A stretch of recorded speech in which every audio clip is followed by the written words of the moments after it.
Hello, and welcome to another episode of Thrive Like a Parent podcast. I'm going to talk to you today about raising strong-willed children and how not to lose your ever-loving mind in the process. And I want you to know that I feel ya because I got one at home. I'm going to explain to you all the different things of why they're strong-willed and what does that look like in terms of their sensory system and how to support them and how to trust your parenting and trust the steps to take through the process, okay?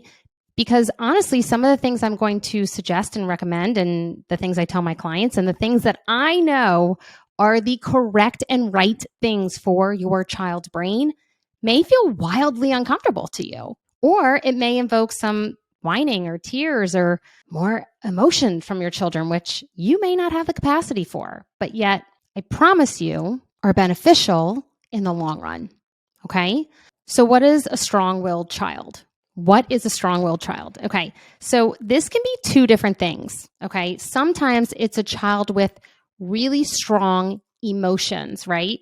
It's either emotional regulation side or the sensory regulation side. And sometimes it's a little bit of both. Okay. Which is why I teach both the emotional side and the sensory side. Okay.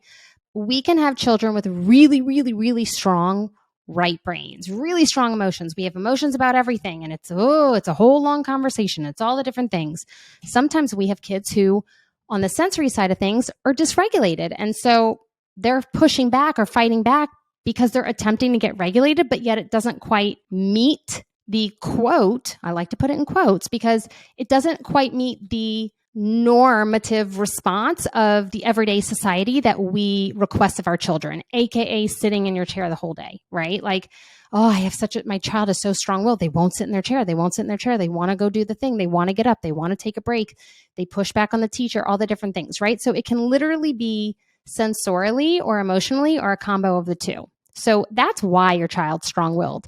Honestly, it's because your child's probably brilliant AF and knows how to do and get and support and all the different things for themselves of what they need. And again, it's the societal norms of what we're placing on them or how we want them to show up, right? So like just because our children are little strong-willed kids who like to jump from task to task to task and leave a complete mess behind doesn't necessarily mean that that's what we want within our own home, okay? And I'm here to tell you that I have a very strong little boy in my own home. And so I have supported this child in terms of who he is, how he functions, yet making sure that I remain sane. Like, I don't really know what else to say. Like, I have to be able to function as well, right? We don't recognize how hard it is to live with different humans 24/7, whether it's your partner or your children. Like, we don't give that enough credit.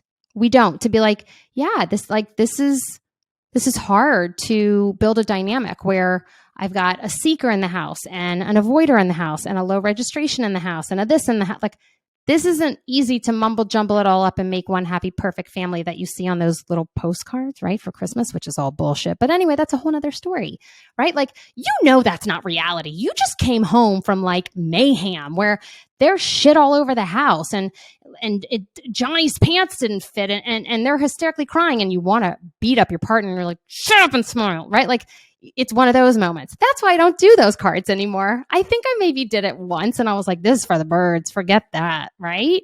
So with a strong-willed child, the hard part here is that their feelings matter. The hard part here is that if they are a strong-willed child based on their sensory system, they are attempting to regulate themselves individually, and it's the norms that we're placing on them to try and function of, quote, sitting in their chair all day long, or stop climbing my bookshelf, or clean your stuff up before, turn your light off and push your shelves in, and all the different things that we are asking of them because we want these things out of life, right? Like, not only are they norms that we have been taught by our parents or in society, right? Clean and tidy. We are trying to teach our strong-willed human that, whether, again, it's the emotional side of like, everything is a basket case, everything is a mess, everything is, I'm going to win. Like, I'm going to, like, I'll stare you down. Like, I'm going to win that stare contest, and I'm going to win tug of war, and like, I'm going to win. Like, I got this. I got years on you, mom. And like, I got you. Don't even try. It's exhausting. I want to tell you, it is exhausting. And I very much understand like big time. And these strong-willed humans, you already know this, but they are going to test you like none other, like to the point where you are literally wanting to pull your hair out, right? You absolutely will be exhausted for sure. You absolutely will lose your shit sometimes. You absolutely will snap. I'm telling you those things to let you know that you're normal. And maybe from time to time, you may even want to sell them on eBay. That's a total joke, but I hope you're laughing at the same time. It is okay to be like, oh my God. Like, it is okay to have the frustration. I want to give you all of that validation. Like, if you need a donut some days and you're like, this just makes me feel good, and the ability to like support my child for one more moment because I'm about to lose it, it's okay. It is okay. Okay, it's okay to snap sometimes. It's okay to lose it sometimes. It's okay to feel so incredibly frustrated that you want to throw them out the window of the car. Like, it is okay. Do we still love them? Yeah. Right? And like, even though the eBay, it was a total joke, but like, of course, like yeah. Like, I need you to know that despite sometimes us never talking about the hard shit, despite us never saying the hard things of like, I'm there. Like, I'm there. Because we're like, hey, Sally, oh yeah, everything's fine. And then you're like, oh, behind closed doors. It's okay to feel those things. It is okay to feel those things. It doesn't mean that you don't love your kid. It doesn't. And I have to tell you, some of our clients, they go through such emotional grief and they feel such guilt and shame when they finally release it and allow them to say, like, sometimes I'm just frustrated. Like, sometimes this would be easier if they weren't so hard. And I paused even as I said that, because I don't want you to think that I'm just saying you can just shit on your kid and be like, oh, it's totally fine. Like, but your feelings matter. And I just said, right? Like, if they're a strong-willed child, the hard part here is that their feelings matter. So like, everyone at play here matters. Every single one of you, your children, it's okay to have struggles. It's okay to feel the frustration. It is okay to feel it. I cannot say this enough. I could probably keep going on forever about this. Like, I need you to know it's okay to feel that. It's okay to have that deep, dark secret of, I'm so incredibly frustrated. This is so hard. I wish this were easier. And I'm full blown okay to admit that to you. I wish sometimes it were easier. Has it gotten easier? Yeah. Age and maturity is a wonderful thing, right? Like, and all the different tasks and tips and tricks I'll give you today. Like, it works. Like, this stuff works. And I'm letting you know that it's getting easier and easier year by year. One of the craziest things, and I've said this before, but one of the reasons I got into this of working with parents rather than continuing to support children is because there was no humanly way possible I could do what I'm now doing with children, despite the fact that I never meet your children. There was no humanly way possible to do this with an hour to 30 minutes a week of therapy in regular standard OT. I owned a whole damn business, and I can prove that it didn't frickin' work.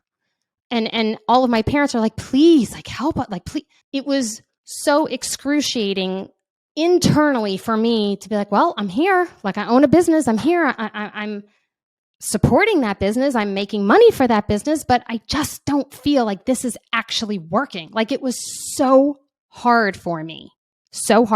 But that's what I went to school to do. And that's the medical model that's set up. I've kind of blown that up and decided I'm going to do my own damn thing because I actually want this to work. Like, I actually want to help parents because I understand. Like, I understand it's not always easy. It's not always easy. And that is okay for it to not be easy. It's okay to validate your own experience of parenthood, especially if you have a strong-willed child. Even if you don't, like, it's okay. It is okay. The one thing you do already know is that they're going to be one heck of an adult. I don't know if you've heard me say, and you know I don't really like talking specifics about my kids. I don't really necessarily feel that this is their story to tell of like who they are and how they function in their own nervous system.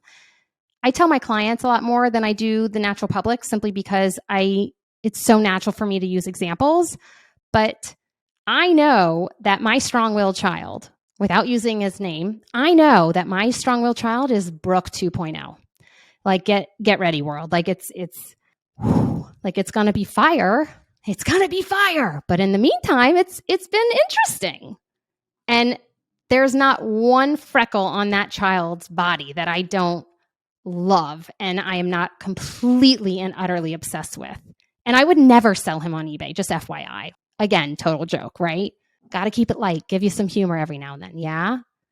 So despite all that I've just said, okay, Brooke, like I hear you. Thank you for validating, but like I still got to deal with this. Like, how do I do this? Like, what do I do? How do I do this? Yeah. So, I usually give you like one big takeaway. I'm like, if you don't hear anything else, I need you to hear this. It's okay to be in the driver's seat of parenthood. I think that we have swung.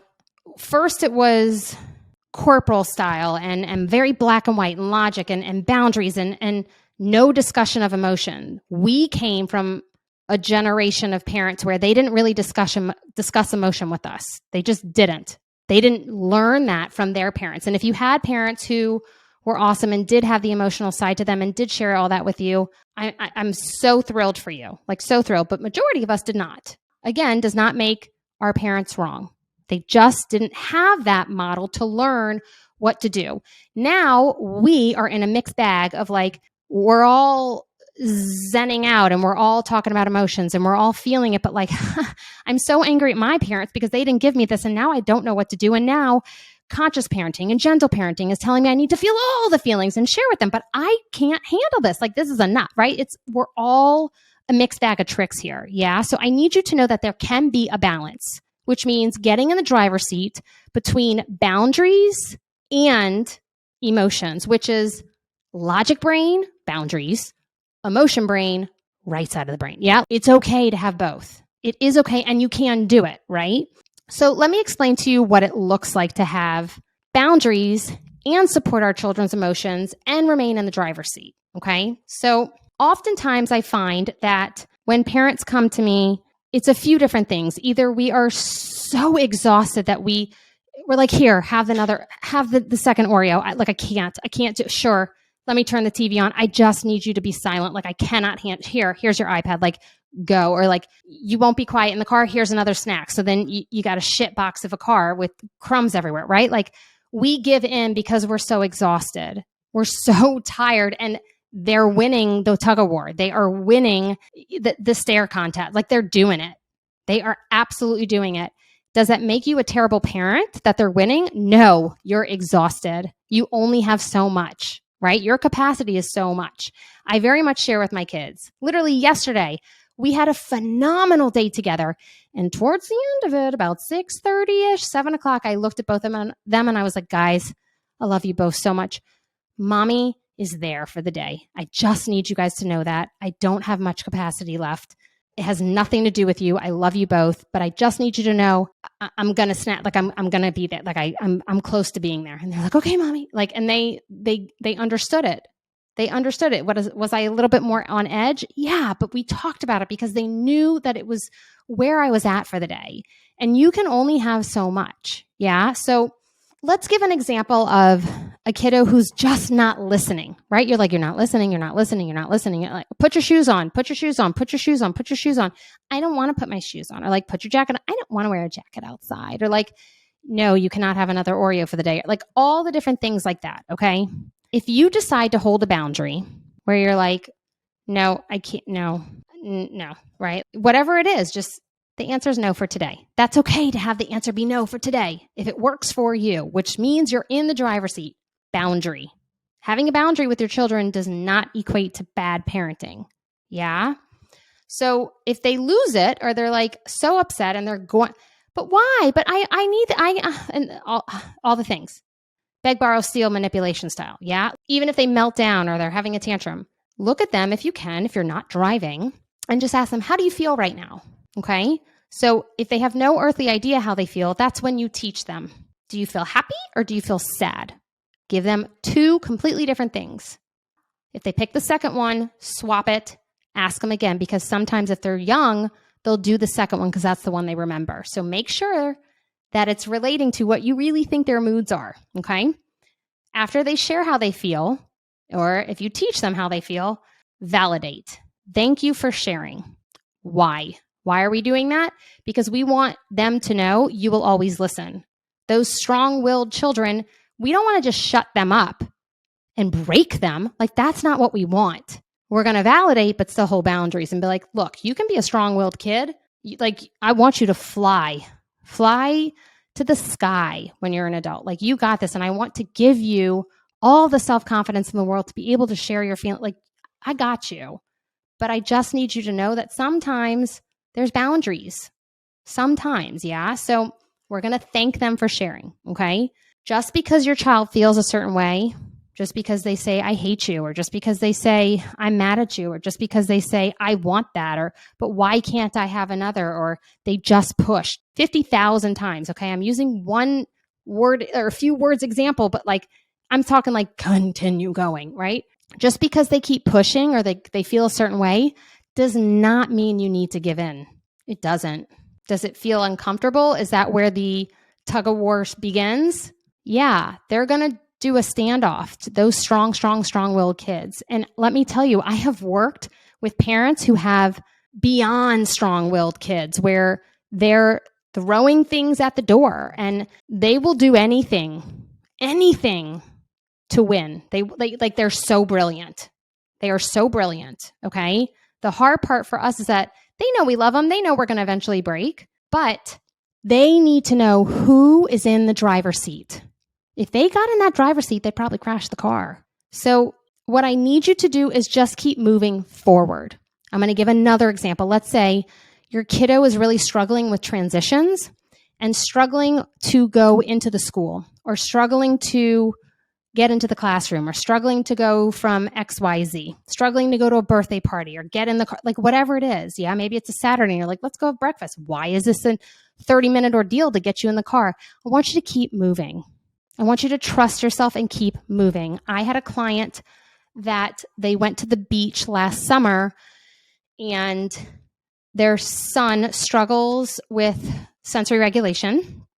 And because of that, there is such discomfort that it would prove to be a strong-willed child of no, I'm not going. No, I'm not doing this. Hiding under the bed, all the different things.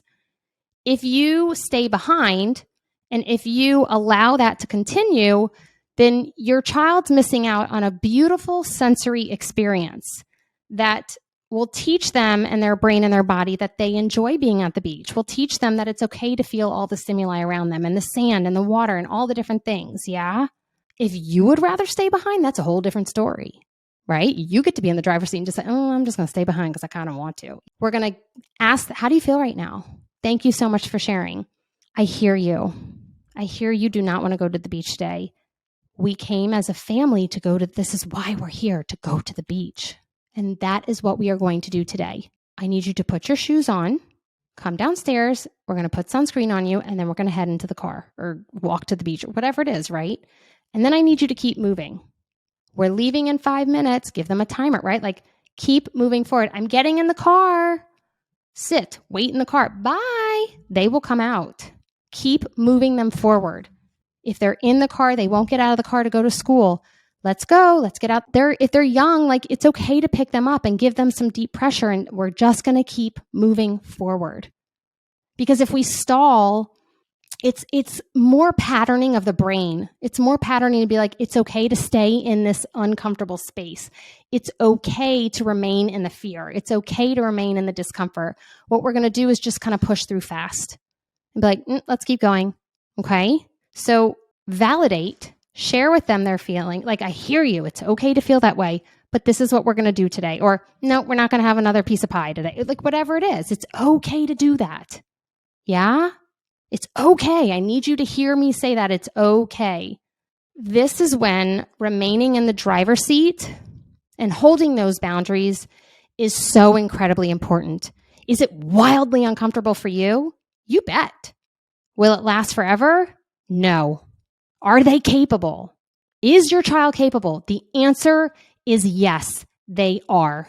We're not going to negotiate. If you have made a decision and you want that to be the decision, I don't need you to tell them to stop crying. I don't need you to, please don't hit them. Like, I don't need any of that. Just keep going. Take deep breaths, get some loops in your ears, put earplugs in. You'll still be able to hear them. Just keep going.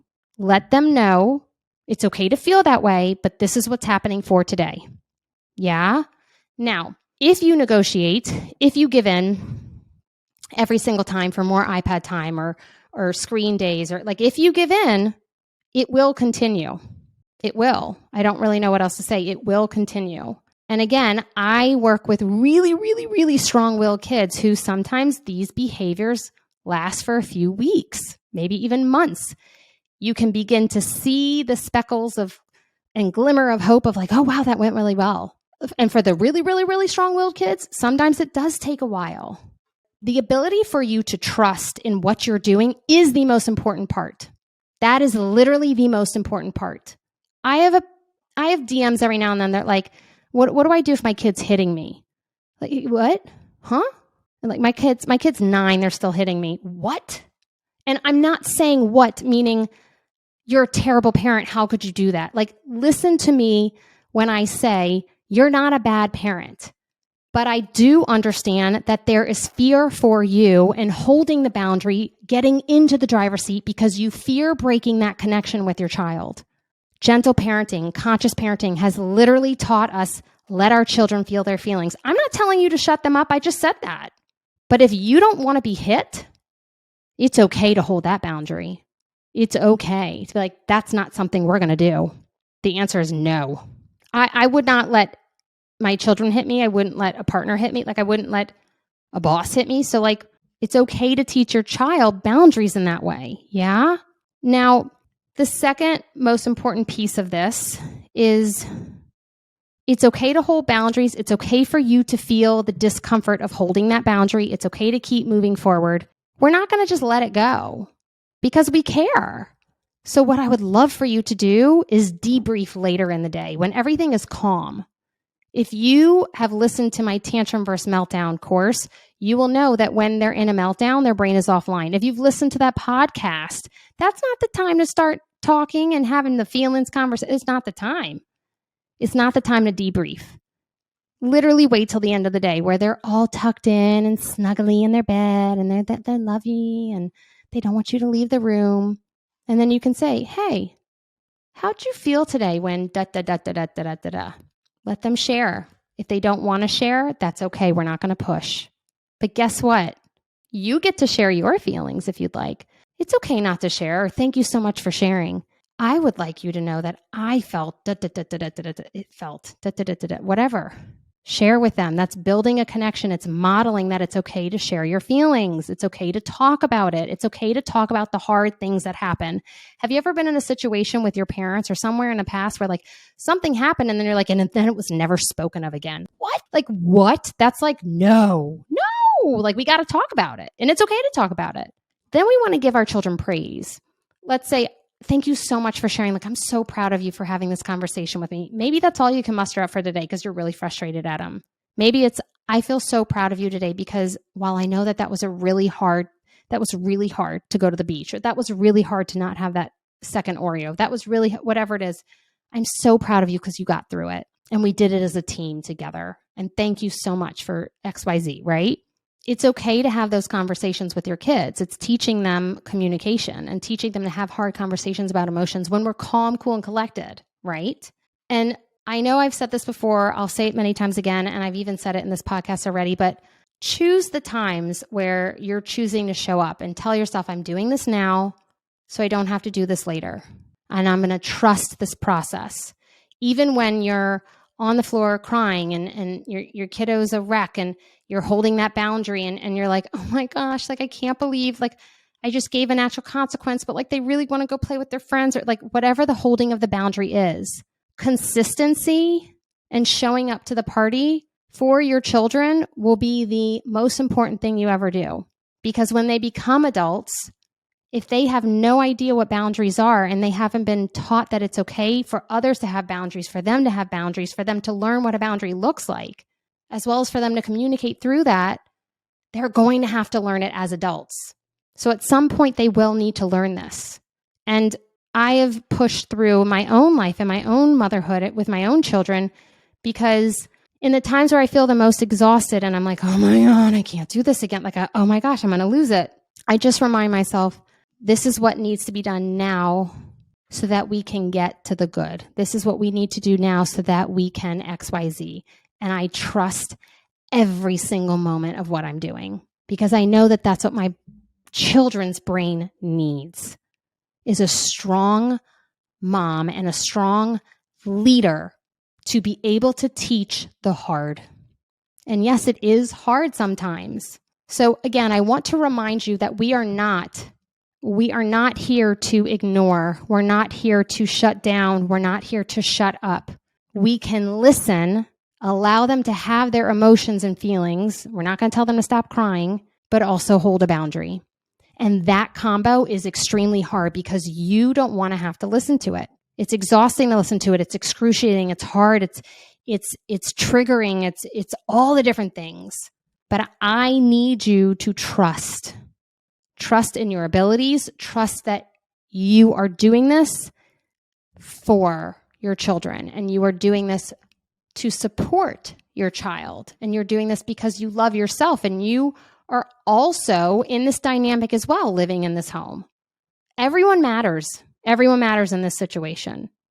Every single one of you in that home. It's okay for you to accept that you matter. And so, please take care of yourself. Please support your brain and body, not just your children's. And until next time, XOXO, Dr. B.